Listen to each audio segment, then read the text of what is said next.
السلام عليكم ورحمة الله تعالى وبركاته. الحمد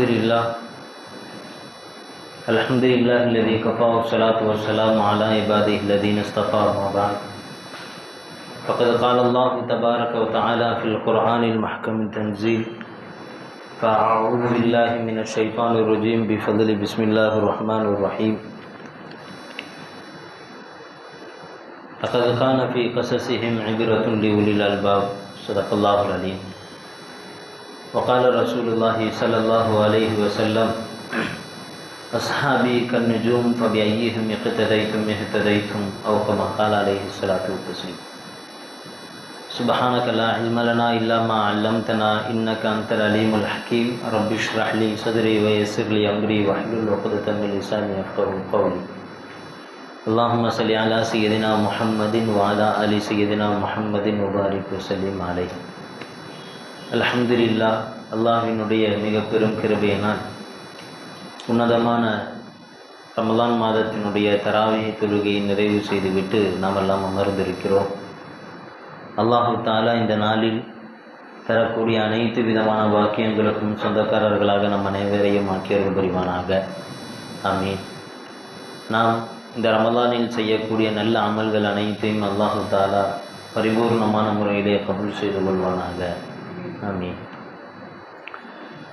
அன்பானவர்களே, நம்முடைய இன்றைய சிந்தனைக்கு ஆளுமை மிக்க அபூபக்கர் ரலியல்லாஹு அன்ஹு என்கிற தலைப்பிற்கு கீழாக சில செய்திகளை நாம் பார்ப்பதற்கு இருக்கிறோம்.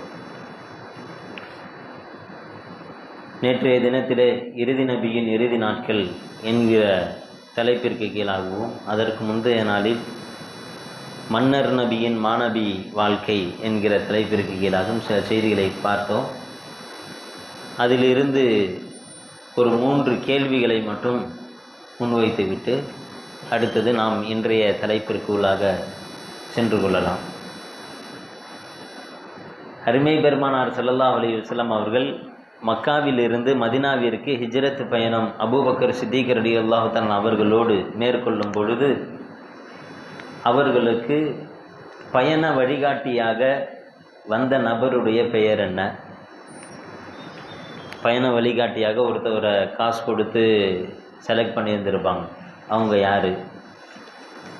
ரசூலுல்லாஹி ஸல்லல்லாஹு அலைஹி வஸல்லம் அவர்கள் தௌர் குகையிலே எத்தனை நாட்கள் தங்கியிருந்தார்கள்? மதீனாவிலே பெருமானார் ஸல்லல்லாஹு அலைஹி வஸல்லம் அவர்கள் 8 வருடத்தில் எத்தனை போர்களை மேற்கொண்டார்கள்? 3க்கு சேர்த்து சொல்லணும் இன்ஷா அல்லாஹ். தெரிந்தவர்கள் பேப்பரில் எழுதி கொடுங்க இன்ஷா அல்லாஹ். வல்லமை மிக்க ஆளுமை மிக்க அபூபக்கர் சித்திக் ரலியல்லாஹு தஆலா. அன்பானவர்களே, அருமை பெருமானார் ஸல்லல்லாஹு அலைஹி வஸல்லம் அவர்களுடைய வஃபாத் ஏற்பட்டு நிவர்த்தி செய்ய முடியாத கவலையில் சஹாபாக்கள் உறைந்து போயிருக்கக்கூடிய இந்த நேரத்தில் இதோடு அவ்வளவுதான், இஸ்லாம் முடிந்து விட்டது, நபியே போயிட்டாங்க, நமக்கு கூட தோன்றது உண்டு சில நேரத்துக்கு. ஏதாச்சும் ஒரு சிஎம்மோ யாரோ நமக்கு ரொம்ப தெரிஞ்சவர் யாரோ மௌத்தா போயிட்டாங்க அப்படின்னா இதோட லைஃபே முடிஞ்சிருச்சு அவ்வளோதான் அப்படின்ற மாதிரியான தோன்றும் இல்லையா? நம்ம சாதாரணமாக நம்முடைய ஃபேமிலியில் இருக்கக்கூடிய நிகழ்ச்சிகளே அப்படி இருக்கிறது என்று சொன்னால், ஈருலகத்தினுடைய தலைவர் எப்படியோ இருந்த மக்களை அவர்களுக்கே அறிமுகம் செய்து கொடுத்த அற்புதமான ஒரு உருவாக்கிய பெருமேதை அருமை பெருமானார் ஸல்லல்லாஹு அலைஹி வஸல்லம் அவர்கள் மரணித்து போயிருக்கிறார்கள் என்று சொன்னால் யாரினாலுமே அதை ஏற்றுக்கொள்ள முடியவில்லை. அதுவும் இறை தூதர் அவர்கள் மூலமாக பெற்றுக்கொண்டிருந்த பாக்கியம் ஏராளம். தன்னுடைய குடும்பத்தினுடைய செய்தியை குறித்து அவர்களிடத்திலே விளக்கம் கேட்டால் இறைவன் பதில் சொல்லுவான். என்ன பிரச்சனை இங்க நடந்துகிட்டு இருக்கு, இறைவன் அதற்கான விளக்கத்தை சொல்லுவான். இப்படிப்பட்ட அற்புதமான ஒரு நபியை நாம் இழந்து விட்டோம் என்பதை அவர்களினால் ஏற்க முடியவில்லை. இந்த நேரத்திலே ஆங்காங்கே சில பேச்சுகளும் போய் கொண்டிருக்கிறது. இஸ்லாத்தை அழிப்பதற்காக பல சூழ்ச்சிகள் நடந்து கொண்டு இருக்கிற காரணத்தினால் தலைமைத்துவத்தை யார் ஏற்று நடப்பது என்கிற ஒரு சூழல் வருகிற பொழுது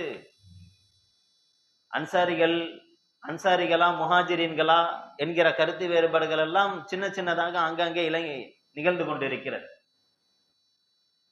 இந்த விஷயத்தை புரிந்து கொண்ட பெரும்பான்மையான பெரிய மூத்த சஹாபாக்கள் எல்லாம் ஒன்று கூடி அவர்கள் எல்லாம் ஒரே மித்த முடிவெடுக்கிறார்கள். ஹஜ்ரத் சையதுனா அபூபக்கர் சித்திக் ரலியல்லாஹு தஆலா அவர்கள் தான் கிலாஃபத்தினுடைய தகுதியானவர்கள் என்பதை முடிவு செய்கிறார். ஏனென்றால் ஹஜ்ரத் சையதுனா அபூபக்கர் சித்திக் ரலியல்லாஹு தஆலா அவர்கள் தான் ஹைருல் பஷரி பஅதல் அன்பியா, நபிமார்களுக்கு பிறகு இந்த உலகத்திலே ஆக சிறந்த மனிதர்களில் அபூபக்கர் சித்திக் ரலியல்லாஹு தஆலா அவர்கள் தான் என்பதிலே சஹாபாக்களுடைய ஒட்டுமொத்த கருத்து, அதிலே மாற்று கருத்தே இல்லை. காரணம் என்னன்னா, ரசூலுல்லாஹி ஸல்லல்லாஹு அலைஹி வஸல்லம் அவர்கள் ஹிரா குகையிலிருந்து இறங்கி வந்து தன்னுடைய நபித்துவத்தை சொன்னதிலிருந்து அந்த காலத்தில் ஆரம்பித்து பெருமானார் ஸல்லல்லாஹு அலைஹி வஸல்லம் அவர்கள் நபித்துவ பணியை முடித்து அவர்கள் ஓய்வு கொள்வதற்காக கண்ணை மூடுகின்ற வரையிலும் மரணிக்கின்ற வரையிலும் நபியோடு முழுக்க முழுக்க அப்படியே நீண்ட தூரம் பயணித்த ஒரு மாபெரும் மனிதர் ஹஜ்ரத் சையதுனா அபூபக்கர் சித்திக் ரலியல்லாஹு தஆலா. உமர் ரலியல்லாஹு தஆலா அவர்களே ஒரு 50வது நபர்களாக தான் வந்து இஸ்லாத்தை ஏற்பார்கள் இல்லையா? பின்னாடி தானே, பிற்காலத்திலே தானே வந்து இஸ்லாத்தை ஏற்கிறாங்க, கொஞ்சம் காலம் கடந்ததற்கு பிறகு. அபூபக்கர் சித்திக் ரலியல்லாஹு தஆலா அவர்கள் அப்படி அல்ல, ஆரம்பத்தில் முதலாக இஸ்லாத்தை ஏற்றவர்கள், கடைசி வரையிலும் நபியோடு அந்த ஈமானிலே எந்த ஒரு கரையும் இல்லாமல் கடைசி வரையிலும் இருந்தவர்கள். இரண்டாவது, நபியினுடைய நிழலாகவே பெருமானார் ஸல்லல்லாஹு அலைஹி வஸல்லம் வாழ்க்கையில் அபூபக்கர் சித்திக் ரலியல்லாஹு தஆலா அவர்கள் இருந்திருக்கிறார்கள். அது குடும்பவியலாக இருந்தாலும் சரி, அரசியலாக இருந்தாலும் சரி, ஆன்மீகமாக இருந்தாலும் சரி, ஹிஜ்ரத்தாக இருந்தாலும் சரி, எல்லாத்திலேயுமே தவறு குகையாக இருந்தாலும் சரி, பெருமானார் ஸல்லல்லாஹு அலைஹி வஸல்லம் அவர்களோடு ஒன்றரை கலந்த இரண்டாவது நபராக ஹஜ்ரத் சையதுனா அபூபக்கர் சித்திக் ரலியல்லாஹு தஆலா அவர்கள் இருந்தார்கள் என்கிற ஒரு முக்கியமான விஷயம். இது போக அவர்களுடைய ஈமானிலேயும் நிகரில்லை, யாருக்கும் நிகரில்லை. அப்பேற்பட்ட ஒரு இடத்தை அபூபக்கர் சித்திக் ரலியல்லாஹு தஆலா அவர்கள் வைத்திருக்கிறார்கள். நபி ஸல்லல்லாஹு அலைஹி வஸல்லம் அவர்களே அதை வெளிப்படையாக சொல்லி இருக்கிறார். ஈமானுக்காக அவர்கள் பட்ட கஷ்டங்கள், ஏன்னா அபூபக்கர் சித்திக் ரலியல்லாஹு தஆலா அவர்கள் சாதாரணமான மனிதர் அல்ல, மிகப்பெரிய செல்வாக்கும் மிகப்பெரிய அந்தஸ்தும் கொண்ட ஒரு மனிதர் அபூபக்கர் சித்திக் ரலியல்லாஹு. அந்த அபூபக்கர் சித்திக் ரலியல்லாஹு தஆலா அவர்கள் நிலைமை தெரியாத அளவிற்கு, நிலை குலையக்கூடிய அளவிற்கு அடித்து அவர்களை துன்புறுத்தி மிக மோசமான நிலைகளுக்கெல்லாம் ஈமானுக்காக அவர்கள் கஷ்டத்தை ஏற்றுக்கொண்டார்கள். இந்த அடிப்படையில அபூபக்கர் சித்திக் ரலியல்லாஹு தஆலா ஈமானுடைய அந்தஸ்து, தியாகத்தினுடைய அடிப்படையிலேயும் இந்த மார்க்கத்திற்காக அர்ப்பணம் செய்யக்கூடிய விஷயத்தில உமர் ரலியல்லாஹு தஆலா அவர்களே அபூபக்கர் சித்திக் ரலியல்லாஹு தஆலா அவர்களிடத்திலே எப்படியாவது நன்மையிலே முந்திவிட வேண்டும் என்பதாக முயற்சி செய்து, இனிமே இவற்றெல்லாம் நம்ம ஜெயிக்கவே முடியாது என்பதாக உமர் ரலியல்லாஹு தஆலா அவர்களே ஒத்துக்கொள்ளக்கூடிய அளவிற்கு மிகப்பெரிய ஒரு அர்ப்பணிப்பு குணம் கொண்டவர்கள் ஹஜ்ரத் சையதுனா அபூபக்கர் சித்திக் ரலியல்லாஹு தஆலா. அதே மாதிரி இந்த இஸ்லாத்திற்கு அவர்கள் செய்த தொண்டு, தாவா, குலஃபாயே ராஷிதீன்களாக இருக்கட்டும், அஷரத்துல் முபஷ்ஷராவாக இருக்கட்டும், 10 நபி தோழர்களை ரசூலுல்லாஹி ஸல்லல்லாஹு அலைஹி வஸல்லம் அவர்கள் சுவனத்து தோழர்கள் என்பதாக அடையாளப்படுத்துவார்கள். அஷரத்துல் முபஷ்ஷரா என்பதாக அவர்களுக்கு அடையாள பெயர். அந்த 10 பேருமே ஹஜ்ரத் சையதுனா அபூபக்கர் சித்திக் ரலியல்லாஹு தஆலா அவர்களின் மூலமாக இஸ்லாத்திற்கு வந்தவர்கள், அவருடைய அழைப்பு பணியின் மூலமாக இஸ்லாத்திற்கு வந்தவர்கள். அபூபக்கர் சித்திக் ரலியல்லாஹு தஆலா அவர்களின் மூலமாக இஸ்லாத்திற்கு வந்தவர்கள் என்று ஒரு 33 சஹாபாக்கள் கிட்ட எடுத்து காட்டுறாங்க. அது அந்த 33 சஹாபாக்களுமே மிக முக்கியமான சஹாபாக்களாக அறியப்படுவதுதான் இங்க மிகப்பெரிய ஒரு ஆச்சரியமான விஷயம். இது போக பெருமானார் ஸல்லல்லாஹு அலைஹி வஸல்லம் அவர்கள் மீது வைத்திருந்த அன்பினுடைய அலாதியான அளவுகோல் அபூபக்கர் சித்திக் ரலியல்லாஹு எல்லா இடத்திலையுமே, எந்த இடத்திலையுமே நபி ஸல்லல்லாஹு அலைஹி வஸல்லம் அவர்களை விட்டு கொடுத்ததாக அவர்களை பார்க்கவே முடியாது. ஹுதைபியா உடன்படிக்கையில கூட சில சஹாபாக்களுக்கெல்லாம் ஒரு வருத்தமாவது வந்துச்சு, ஒரு நெருடலாவது வந்துச்சு, ரசூலுல்லாஹ் இப்படி முடிவு எடுத்துட்டாங்கன்னு. அபூபக்கர் சித்திக் ரலியல்லாஹு தஆலா அவர்கள் ஒரு சலனமும் இல்லாமல் அப்படியே நின்றார்கள், அப்படியே நின்றாங்க. ஏன்னா ரசூலுல்லாஹ் சொல்லிட்டாங்க, சொன்ன பிறகு அவங்க மாற்று கருத்தே இல்லை அப்படின்றதுல தெளிவா இருந்துட்டாங்க. ஹிஜ்ரத் பயணத்துல கூட முன்னாடி ஓடுறாங்க, பின்னாடி வர்றாங்க, வலது பக்கம் போறாங்க, இடது பக்கம் போடுறாங்க, எல்லா இடத்துலயும் போறாங்க.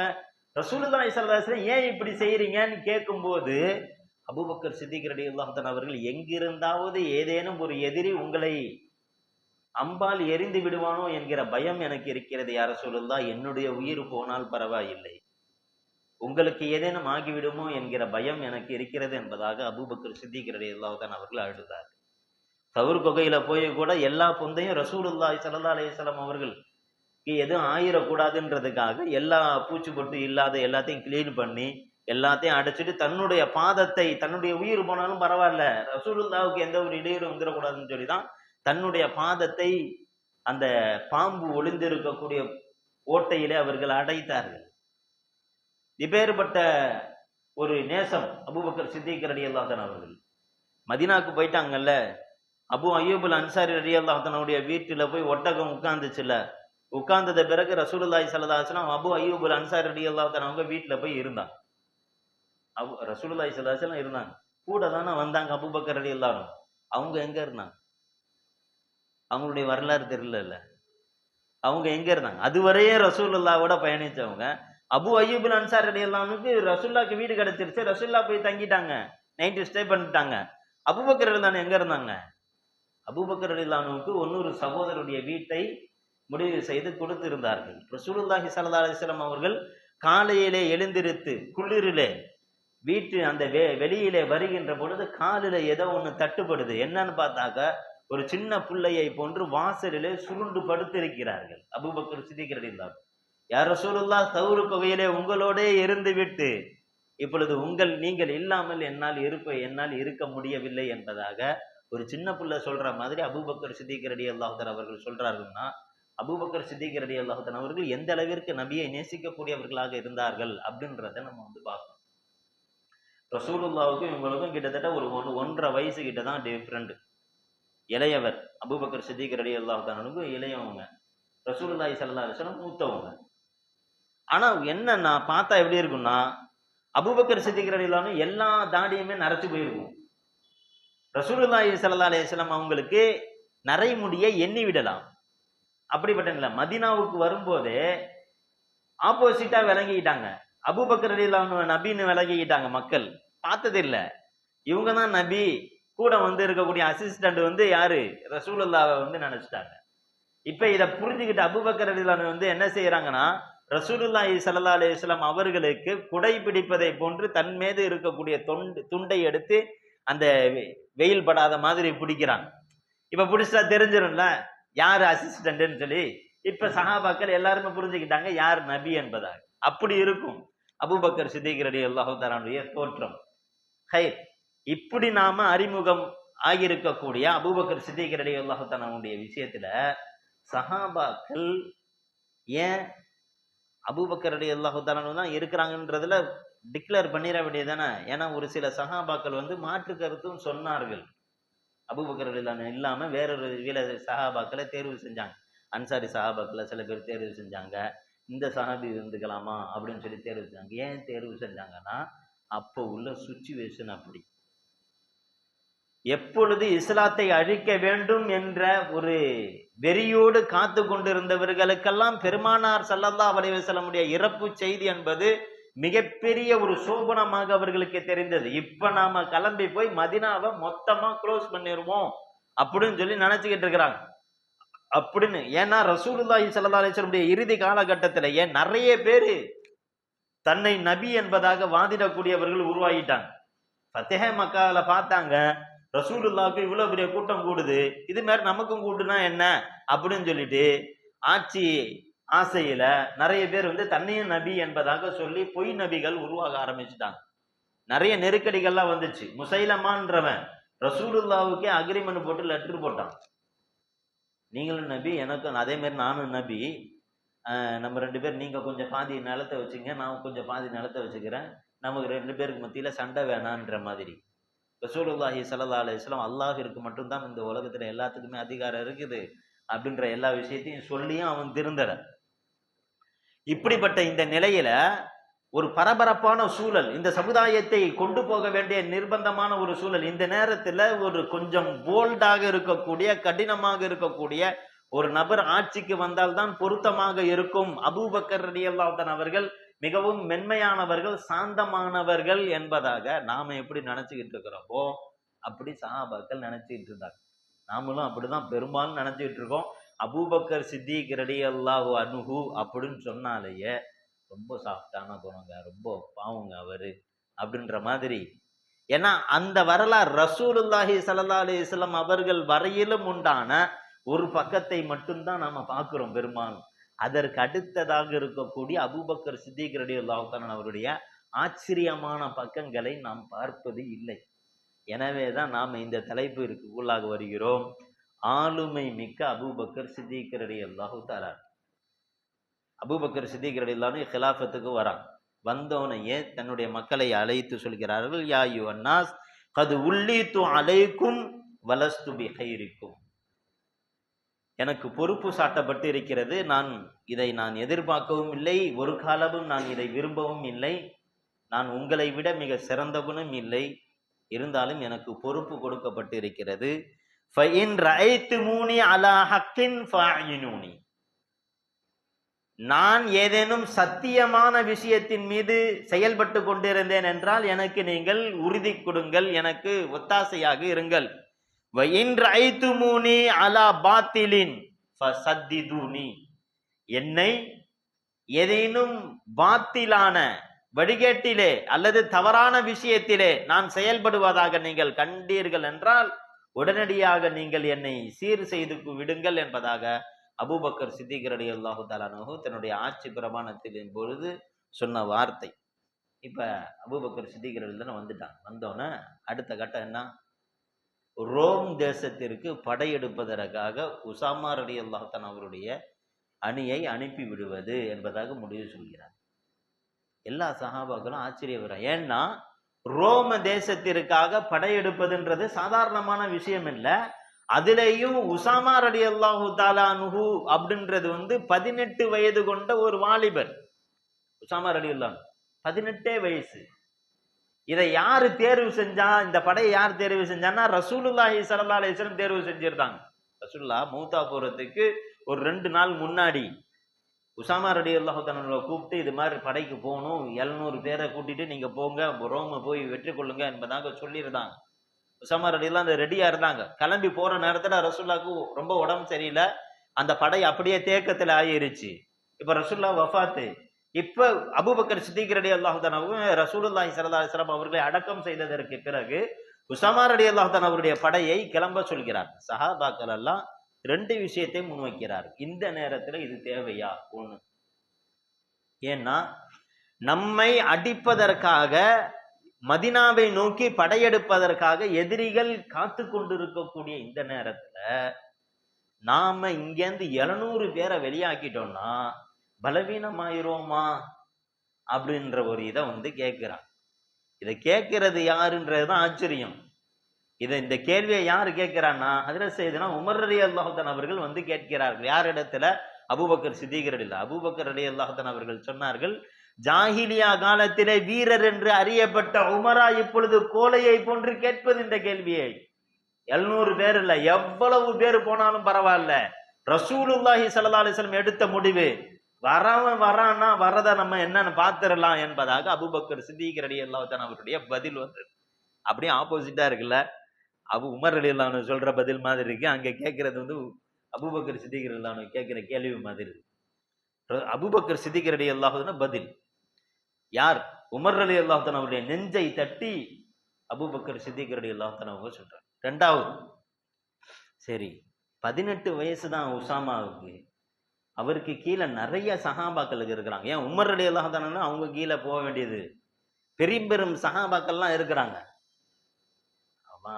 ஆலையாச்சும் மாத்தலாம்ல என்பதாக சொல்லும்போது ரசூலுல்லாஹ் அபூபக்கர் சித்திக் ரலியல்லாஹு தஆலா தெளிவாக சொல்லிவிட்டார்கள், வல்லாஹி லா உஹில்லு உக்ததன் அக்கதஹா ரசூலுல்லாஹி ஸல்லல்லாஹு அலைஹி வஸல்லம்.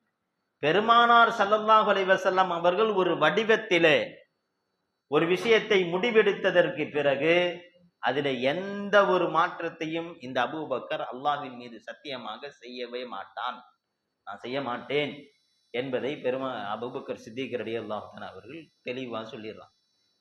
படை கிளம்பியே தீரணும். படை கிளம்புற நேரத்துல அபூபக்கர் சித்திக் ரலியல்லாஹு தஆலா அவர்கள் உசாமா ரலியல்லாஹு தஆலா அவர்களிடத்திலே அனுமதி கேட்கிறார்கள். இன் ரஐத அன் துஅதன அன் தஅதன லி உமர், உமர் ரலியல்லாஹு தஆலா அவர்களுக்கு நீங்கள் கொஞ்சோன்னு அனுமதி கொடுத்தீங்கன்னா உமர் ரலியல்லாஹு தஆலா அவங்கள்ட்ட நான் இங்க மதீனாலயே வச்சுக்கிறேன், போருக்கு அனுப்பாம மதீனாலயே வச்சுக்கிறேன்.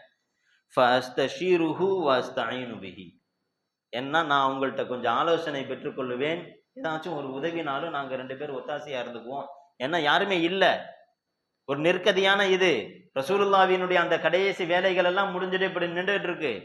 இப்ப நிறைய வேலைகள் இருக்குது. அதனால நீங்க உமர் ரலியல்லாஹு தஆலா அவர்களை மட்டும் கொஞ்சம் இருக்க வச்சீங்கன்னா நல்லா இருக்கும் என்பதாக எப்படி கேட்கிறாங்க, ஒரு ரெக்யூஸ்டா கேட்கிறாங்க உசாமா ரலியல்லாஹு தஆலா. உசாமா ரலியல்லாஹு தஆலா அவர்கள் வளர்ப்பு புள்ள மாதிரி, அந்த வயசுதான் அபூபக்கர் சித்திக் ரலியல்லாஹு அன்ஹு. அப்படி கேட்கிறாங்க. கேட்டோன்னா அவங்க அனுமதி கொடுக்குறாங்க, பரவாயில்ல வச்சுங்க நாங்க போறோம்னு சொல்லி இந்த 700 பேர் கொண்ட ஒரு படை வந்து கிளம்புனோன்ன அபூபக்கர் சித்திக் ரலியல்லாஹு தஆலா அவர்கள் இந்த பக்கம் திரும்புறாங்க. இந்த பக்கம் திரும்புறாங்க, குழப்பவாதிகளின் பக்கம் திரும்புறாங்க. ஏன்னா குழப்பங்கள் சாதாரணமான குழப்பம் அல்ல. அபூபக்கர் சித்திக் ரலியல்லாஹு முசைலமா அப்படின்ற ஒருத்தன் தன்னை நபி என்பதாக சொல்லிக்கிட்டு இருந்தான்ல, இப்ப ரசூலுல்லாஹ் வஃபாத் ஆனதுக்கு பின்னாடி மிகுந்த ஒரு குளிர் விட்டுருச்சு அவனுக்கு. இனிமே நம்மளை சாய்ப்பதற்கு யாரும் இல்லை. ரசூலுல்லாஹ்வுடைய காலத்திலேயே ரொம்ப நெருக்கடி, டஃப் கொடுத்தான். அப்படி இருக்கும்போது ரசூலுல்லாஹ் இல்லைன்ற போது இவனுக்கு மிகப்பெரிய ஒரு இது. அவனுடைய இதுல சாராயம் அனுமதி, விபச்சாரம் அனுமதி, ஃபஜரும் இஷாவும் இல்ல, டிஸ்கவுண்ட். நிறைய பேர் போயிட்டான், நிறைய மக்கள் அங்க இருந்துகிட்டு இருக்கிறாங்க. நல்ல ஆஃபரா இருக்கே இதுன்னு. இது நேரத்துல இவன் மட்டும் இல்ல, முசைலமா மட்டும் இல்ல, சஜா என்று சொல்லக்கூடிய ஒரு பெண்ணு, அவளும் தன்னை நபி என்பதாக சொல்லிட்டு இருக்கா. கடைசியா இந்த நபிக்கும் இந்த பெண் நபிக்கும் வந்து கனெக்ஷன் ஆகி 2 பேர் கல்யாணம் முடிச்சுக்கிட்டாங்க. 2 பேர் கல்யாணம் முடிச்சுட்டு இறைவனுடைய அருளால் எங்க 2 பேருக்கு கல்யாணம் முடிஞ்சிட்ட காரணத்தினால் என்னது ஃபஜரும் இஷாவும் உங்களுக்கு வந்து என்ன செஞ்சிருச்சு, டிஸ்கவுண்ட் ஆச்சு. நீ கல்யாணம் முடிக்கிறதுக்கும் ஃபஜரு இஷா டிஸ்கவுண்ட் ஆகிறதுக்கு என்ன சம்பந்தம்? ஏதோ ஆயிருச்சு. இவங்க உடனே ஏத்துக்கிட்டு ஒரு பெரிய ஒரு கூட்டம் வந்து போகுது. இவன் தூங்கணும்னு நினைக்கிறான் போல. இஷா ஃபஜர் போறதுக்கும் நீ கல்யாணம் முடிக்கிறதுக்கும் இங்க உம்மத்துக்கும் என்ன சம்பந்தம் இருக்கு? ஹைர். ஆனா இவனுக்கு பின்னாடி ஒரு கூட்டம் போனுச்சு. சாதாரணமான கூட்டம் இல்ல, 10,000 பேருக்கு மட்டும் ஒரு கூட்டம். சாதாரணமா நினைச்சிடக்கூடாது.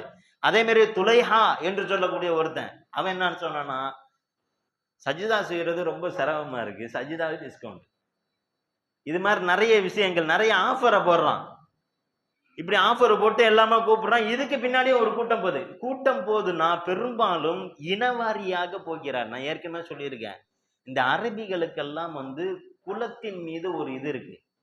தன்னுடைய குடும்பம், குலம், கோத்திரம் அப்படின்ற விஷயத்துல அவங்க கொஞ்சம் தீவிரமாக இருப்பார்கள். அந்த விஷயத்துல இந்த ஸ்டாண்டர்டு நம்முடைய ஆள் தான் எடுக்கிறான், அவனா பின்பற்றிட்டு போறதுல என்ன இருக்கு அப்படின்னு சொல்லி ஒரு கூட்டம். அதே மாதிரி அஸ்வதுல் அனசி என்று சொல்லக்கூடிய ஒருத்தன், அவனும் தன்னை நபி என்பதாக சொல்ல, அவனுக்கு பின்னாடி ஒரு 2000-3000 கூட்டம் வந்து போயிட்டு இருக்கு. இப்படி போயிட்டு இருக்கு. இது போக நாங்கன்னா எப்ப பார்த்தாலும் குறைஷிகளுக்கு கீழே தான் இருக்கணுமா? எங்களுக்கும் கோத்திரம் இருக்குல்ல, எங்களுடைய கோத்திரத்துல தலைவரை வச்சுக்கிட்டு அந்த கோத்திரத்துக்கு கீழே நாங்க இருந்துக்கிறோம். நாங்கெல்லாம் ஜக்காத்தெல்லாம் அவர்கிட்ட யாரு அபூபக்கர்ட்ட தான் கொடுக்கணும்னு சொல்லி அவசியம் கிடையாது, நாங்க எங்களுக்குள்ள கொடுத்துக்குவோம் சொல்லி ஒரு கூட்டம். இன்னொரு கூட்டம் ஜக்காத்தே இல்ல, ரசூலுல்லாவுடைய காலத்துல ரசூலுல்லா வந்து அந்த தம்முடைய எங்களுடைய உள்ளங்களை எல்லாம் பரிசுத்தப்படுத்துவார் என்பதாக அல்லாஹ் குர்ஆன்ல சொன்னா, அதுக்காண்டி நாங்க ஜகாத்து கொடுத்தோம். நபியே இல்லைன்ற பொழுது யார் எங்களை பரிசுத்தப்படுத்த போறா? ஆனால எங்களுக்கு ஜக்காத் இல்ல, ஜக்காத்தே இல்லை என்பதாக சொல்லி கொண்டு ஒரு கூட்டம் இப்படி இருக்குது. அபூபக்கர் சித்திக் ரலியல்லாஹு தஆலா என்ன சொல்றாங்கன்னா, யாரு இது மாதிரியான குழப்பங்களை விளைவிக்கிறார்களோ அவர்களின் மீது போர் தொடுக்கப்படும், போர் பிரகடனம் செய்யப்படும் என்பதாக அறிவிப்பு செய்யறாங்க. உமர் ரலியல்லாஹு தஆலா ஆடிடுறாங்க. வெளியில உள்ளவன் நம்மளை அடிக்கிறதுக்கு தயாரா இருக்கிறான், உள்ள மக்கள்கிட்ட வந்து இப்படி போர் தொடுக்கிறதுன்றது வந்து சரி வருமா அப்படின்னு சொல்லி கேட்கிறான். சரி வருமா அப்படின்னு சொல்றாங்க.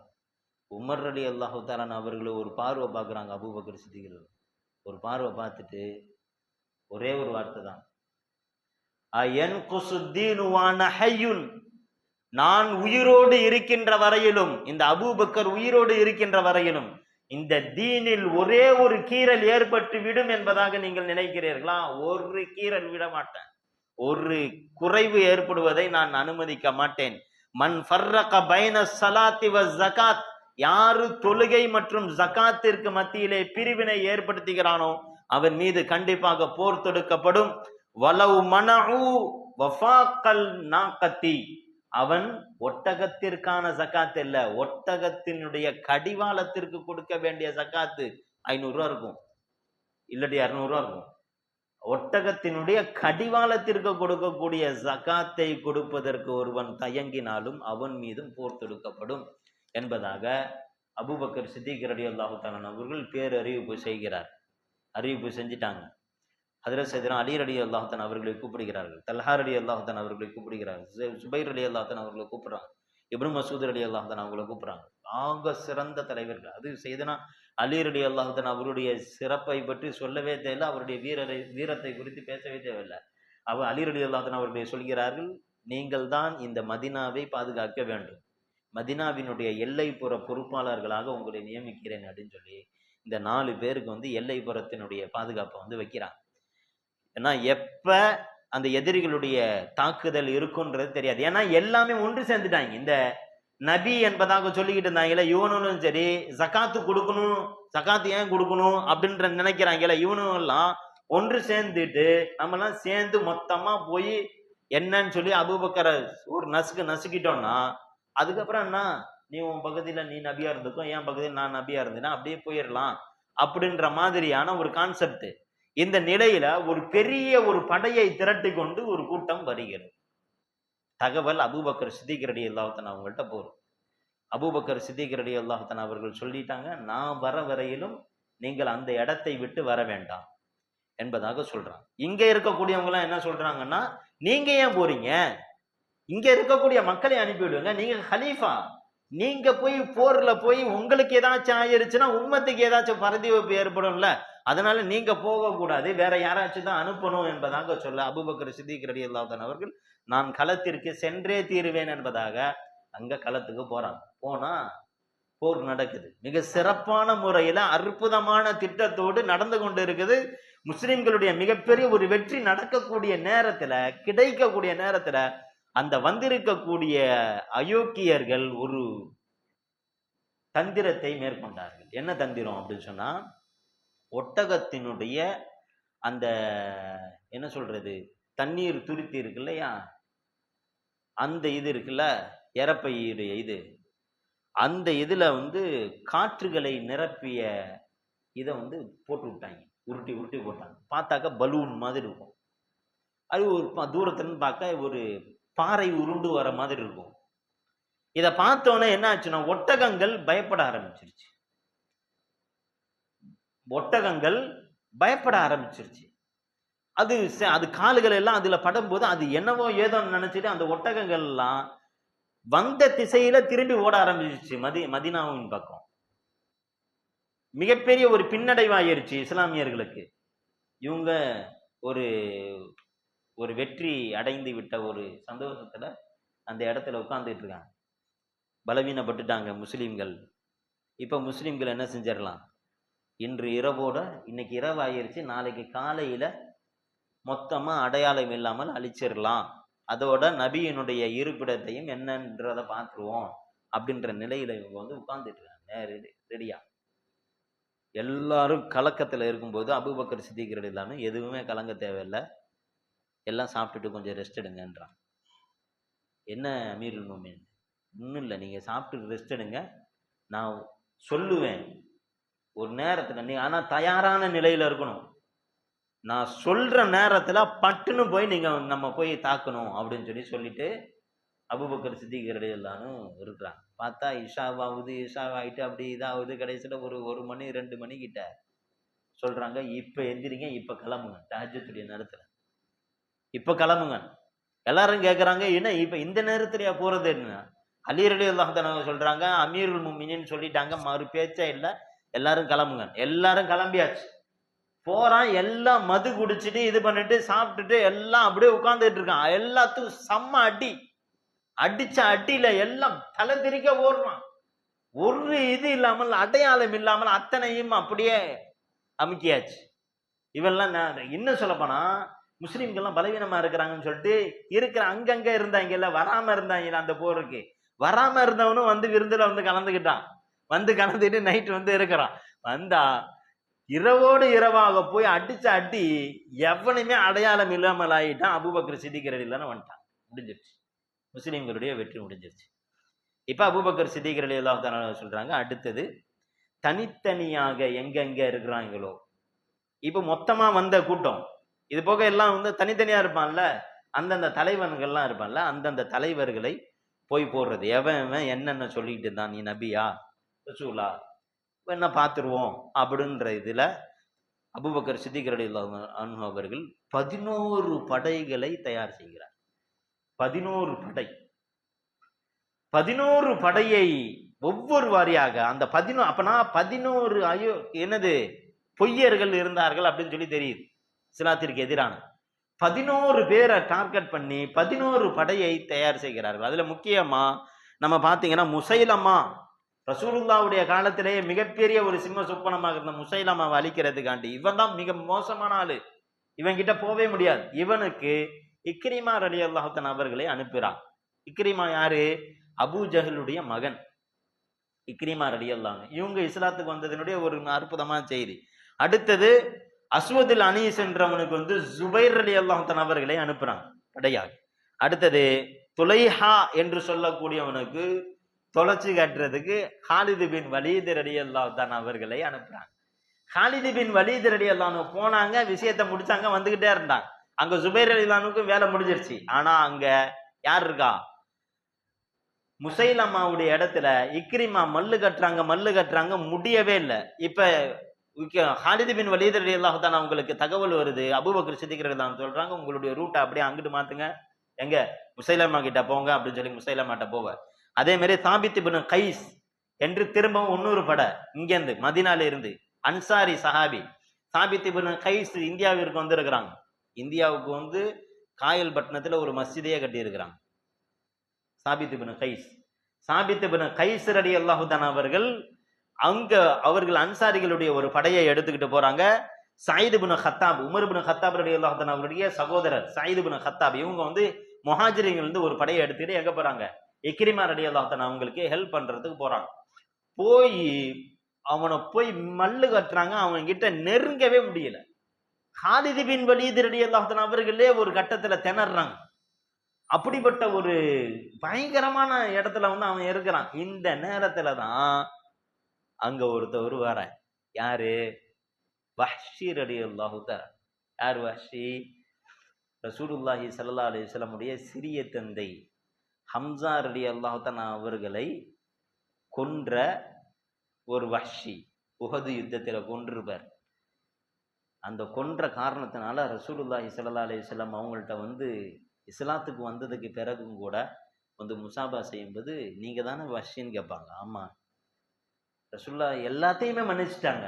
ஆனா இவங்களுடைய விஷயத்துல என்ன சொன்னாங்கன்னா, நான் உங்களை மன்னிச்சுட்டேன், ஆனா உங்களை பார்க்கும்போது என்னுடைய அண்ணனுடைய ஞாபகம். ஒரு விதத்துல அண்ணன் ஹம்சா ரலியல்லாஹு, அலி ரலியல்லாஹுக்கு அண்ணன், ரசூலுல்லாவுக்கு அண்ணன் முறை வரும், அவங்களுடைய நினைவு வருது, அதனால ரொம்ப கஷ்டமா இருக்கு எனக்கு, அதனால உங்களுடைய முகம் என்னுடைய பார்வையில படாத மாதிரி ஒழிச்சுங்க. எப்படி கஷ்டமா இருக்கும், எவ்வளவு பெரிய வார்த்தை.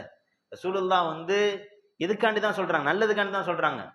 பார்த்து கஷ்டப்பட்டு அல்லாஹ் உடனே கோபப்பட்டு வஹ்ஷி மீது ஏதாச்சும் அதாப இறக்கிற கூடாதுன்றதுக்காண்டி ரசூலுல்லாஹ் சொல்றாங்க.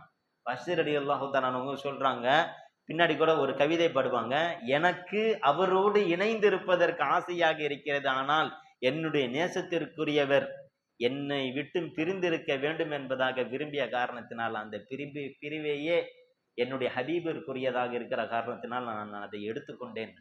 கடைசி வரையிலும் ரசூலுல்லாவுடைய முகத்துல வந்து அவங்க தன்னுடைய முகத்தை காட்டல. அதனால சரியான வருத்தம், இஸ்லாத்தினுடைய மிகப்பெரிய ஒரு சிம்ம சொப்பனமாக மிக முக்கியமான ஒரு நபர் நாம எடுத்துட்டோமே அப்படின்னு சொல்லி. இந்த வருத்தத்தை தீர்த்து கொள்ள வேண்டும் என்கிற ஒரு சமயம் இதுதான் அப்படின்றத பஷீர் ரலியல்லாஹு பார்க்குறாங்க. என்னன்னு, ரசூலுல்லாவுக்கு பிடிச்சமான நபர் நம்ம அங்கே க்ளோஸ் பண்ணல, இப்போ ரசூலுல்லாவுக்கு பிடிக்காத நபர் இவரை க்ளோஸ் பண்ணுவதன் மூலமாக அதை நம்ம ஈக்குவல் பண்ணிடணும் அப்படின்றத நினைக்கிறான். துல்லியமாக அம்பு எறியக்கூடியவர், எவ்வளவு தூரத்துல இருந்தும் அம்பு எறியக்கூடியதுல மிகப்பெரிய ஒரு வல்லமை கொண்டவர். பஷீர் ரலியல்லாஹு தான் அவர்கள் ஏய்கிறார்கள், அவன் அப்படியே சரிகிறான்.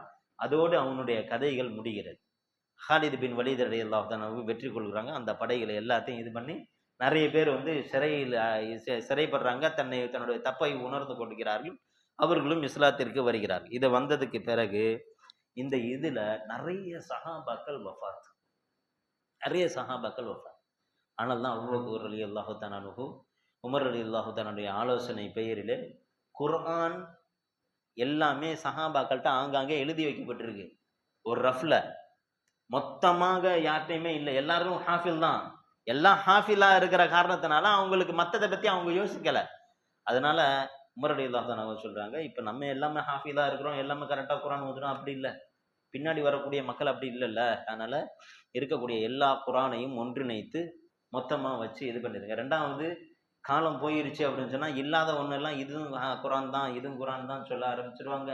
இல்லாட்டி ஏதாச்சும் மிஸ் ஆகுறதுக்கு வாய்ப்பு இருக்கு. அதனால எல்லாத்தையும் ஒன்று திரட்டி ஒரு குரானை தொகுத்துடலாம் அப்படின்ற ஒரு முடிவெடுத்து அபூபக்கர் சித்திக் ரலியல்லாஹு தஆலா அவர்களுடைய காலத்தில் தான் தோலில் எழுதப்பட்ட, மரப்பட்டைகளில் எழுதப்பட்ட, எலும்புகளில் எழுதப்பட்ட, காகிதங்களில் எழுதப்பட்ட, இலைகளில் எழுதப்பட்ட எல்லாத்தையும் ஒன்று திரட்டி குரானாக மொத்தமாக எழுதி மொத்த தொகுப்பாக தொகுக்கப்பட்டது. அதற்கு அடுத்தது அபூபக்கர் சித்திக் ரலியல்லாஹு தஆலா அவர்கள் கிஸ்ரா நாட்டை எதிர்த்து போரிடுவதற்கு 18,000 பேர் கொண்ட ஒரு படை, ரொம்ப நாள் தொந்தரவு கொடுத்துக்கிட்டே இருக்கான். அவனை அடிப்பதற்காக அவன் என்னன்னு சொல்லி பார்த்துட்டு வாங்கன்னு சொல்லி அனுப்பி போய் அதையும் சீர் செய்கிறார். இந்த நேரத்துல தான் வாழ்ந்தது கிட்டத்தட்ட ஒரு வருஷ காலம்தான் ஆட்சி காலம்.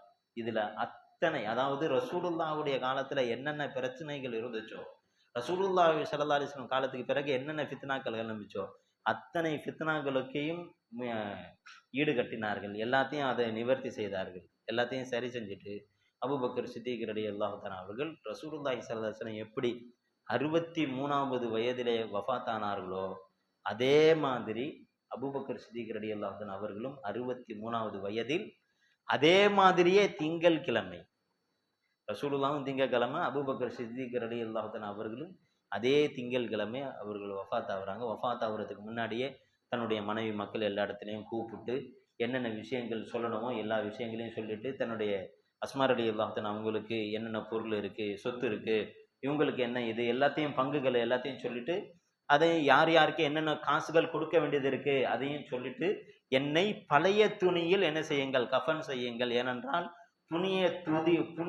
புதிய துணி என்பது உயிரோடு வாழக்கூடியவர்களுக்கு தான் அது பொருத்தமானதா இருக்கும். மண்ணுக்குள்ள வைக்க போறீங்க எனக்கு எது அப்படின்னு சொல்லிட்டு ரசூலுல்லாஹி ஸல்லல்லாஹு அலைஹி வஸல்லம் அவர்களை எங்க அடக்கம் செய்யப்பட்டிருக்கதோ அதே ஐஷா ரலியல்லாஹு வீடு, அதே வீட்டுல ரசூலுல்லாவுக்கு பக்கத்துல என்ன அடக்கம் செஞ்சிருக்க. ரசூலுல்லாவுக்கு சமமா என்ன அடக்கம் செய்ய வேணாம், ரசூலுல்லாவுடைய தோல் புஜத்திற்கு கீழாக என்னுடைய தலை வர மாதிரி அடக்கம் செய்யுங்க என்பதாக வசியத்தை செய்துவிட்டு அபூபக்கர் சித்திக் ரலியல்லாஹு தஆலா அவர்கள் சஹாபாக்களிடத்திலே, பெரிய சஹாபாக்களிடத்தில் ஆலோசனை செய்கிறார்கள். ஆலோசனை செஞ்சு உமர் ரலியல்லாஹு தஆலா அவர்களை அடுத்த ஹலீஃபா என்பதாக நியமனம் செய்கிறார். இதை கேட்டோன்னே சில சஹாபாக்கள்லாம் சொல்றாங்க, உமர்ரா தேர்வு செய்றீங்க, அவர் கொஞ்சம் போல்டான ஆளாச்சே அப்படின்னு சொல்லும்போது அபூபக்கர் சித்திக் ரலியல்லாஹு தஆலா அவர்கள் சொன்னார்கள், அல்லாஹ்விடத்திலே நீ யாரை விட்டு வந்தாய் என்பதாக சொன்னால், யா அல்லாஹ் உன்னுடைய படைப்புகளிலே ஆக சிறந்த ஒரு மனிதரை விட்டு வந்தேன் என்பதாக நான் பெருமிதத்தோடு சொல்லக்கூடிய ஒரு நபரை தான் உங்களுக்கு ஹலீஃபாவாக நியமித்து விட்டு செல்கிறேன் என்று அபூபக்கர் சித்திக் ரலியல்லாஹு தஆலா அவர்கள் சொல்லிவிட்டு, அபூபக்கர் சித்திக் ரலியல்லாஹு தஆலா அவர்கள் உமர் ரலியல்லாஹு தஆலா அவர்களுக்கும் உபதேசத்தை செய்துவிட்டு அவர்கள் வஃபாத் ஆகுறாங்க. வஃபாத் ஆனோன்னு அவர்கள் அடக்கம் செய்யப்படுகிறார்கள். உண்மையிலேயே அபூபக்கர் சித்திக் ரலியல்லாஹு தஆலா அவர்கள் மிகப்பெரிய ஒரு ஆளுமை திறமை கொண்டவர்களாக இருந்தார்கள் என்பதை அந்த ஒரு வருஷத்தினுடைய காலத்தில் அவர்கள் நிரூபித்தார்கள் என்பது மட்டுமில்ல, அவர்கள் கடைசி முடிவாக உமரை தேர்வு செய்தார்கள் அல்லவா, இது அவருடைய ஆளுமை திறமையினுடைய மிகப்பெரிய ஒரு அடையாளம் என்பது இன்ஷா அல்லாஹ் நாளைய தினத்துல உமர் ரலியல்லாஹு தன்னுடைய வரலாறை நாம் படிக்கின்ற பொழுது நாம் தெரிந்து கொள்ளலாம். அல்லாஹு ஜல்ல ஷானு வ தஆலா அவர்களை போன்று நம்முடைய வாழ்க்கையும் சிறப்பான வாழ்க்கையாக ஆக்கியர்கள் புரிவானாக. வாஹிர் தவானா அல்ஹம்துலில்லாஹி ரப்பில் ஆலமீன்.